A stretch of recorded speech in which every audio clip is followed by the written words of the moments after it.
Surabaya, Inggris Universitas Putra, nomor absen 5. Baik, langsung saja kami mulai dari yang pertama adalah latar belakang. Plastik merupakan salah satu bahan polimer sintetis yang paling banyak digunakan dalam kehidupan manusia. Hampir seluruh sektor industri seperti kemasan makanan, alat rumah tangga, otomotif, hingga elektronik menggunakan plastik karena sifatnya yang ringan, fleksibel, kuat, dan mudah dibentuk. Tepung tapioka mengandung kadar pati yang tinggi, terdiri atas 2 komponen utama, yaitu amilosa dan amilopektin. Amilosa berperan dalam pembentukan film yang kuat dan transparan, sedangkan amilopektin berkontribusi terhadap fleksibilitas bahan.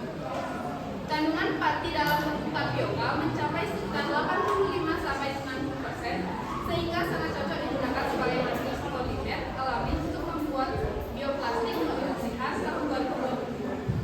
Selanjutnya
plastik yang baik, elastis, transparan, dan tahan air. Variasi hasil pada elastisitas menunjukkan perlunya penyesuaian komposisi bahan untuk memperoleh keseimbangan antara kekuatan dan kelenturan. Sedangkan tingkat transparansi dan ketahanan air sudah menunjukkan kualitas bioplastik yang potensial untuk digunakan sebagai bahan kemasan ramah lingkungan. Selanjutnya ada pembahasan karakteristik bahan dan biodegradasi. Tadi tapioka mudah diurai menjadi biodegradable. Gliserol meningkatkan fleksibilitas dan mempercepat penguraian. Bioplastik dapat terurai hingga 58% dalam 30 hari lebih cepat dari plastik biasa. Pengaruh gliserol terhadap sifat mekanik, yaitu gliserol meningkatkan kelenturan namun menurunkan kekuatan tarik. Yang kedua, kadar optimal sekitar 30% menghasilkan keseimbangan terbaik 4,25 MPa dan elongasi 39,5%. Yang ketiga, ada kelebihan gliserol, yaitu bioplastik terlalu lunak dan mudah sobek. Potensi dalam mengurangi pencemaran, yaitu bioplastik tapioka gliserol mudah terurai dan tidak menghasilkan racun. Yang kedua, mengurangi emisi karbon untuk ekonomi lokal dan bisa dikomposisikan.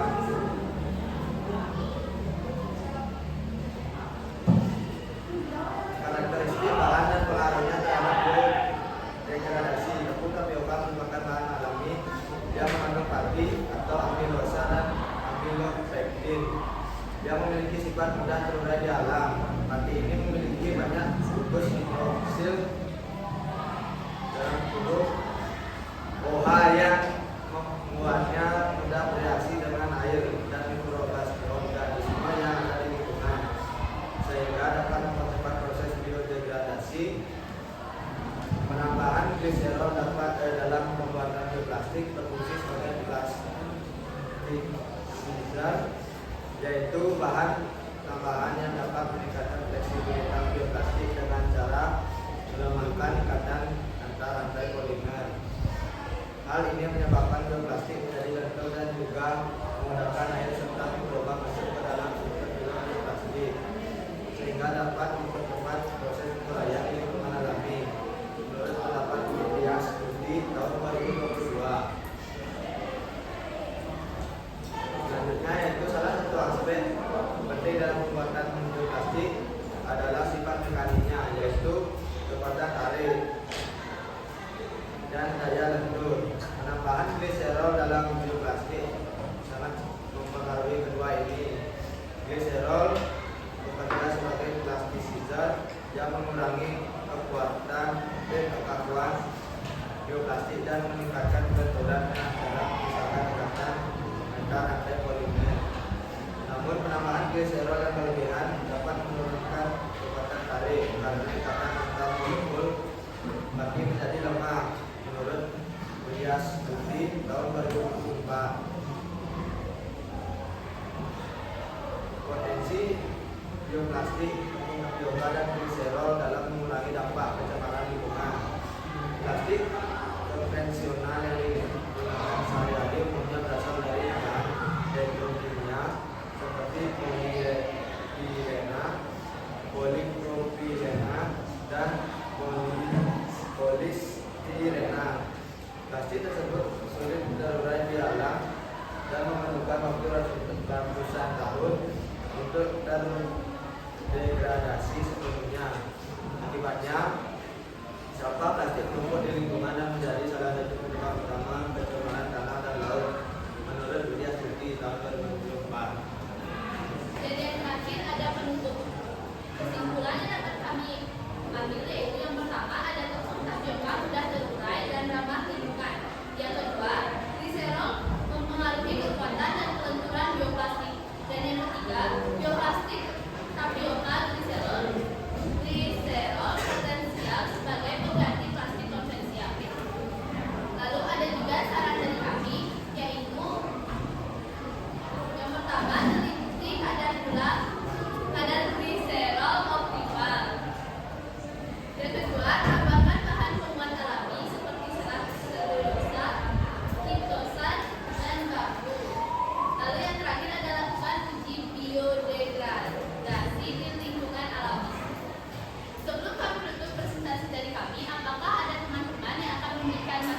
ataupun Fikri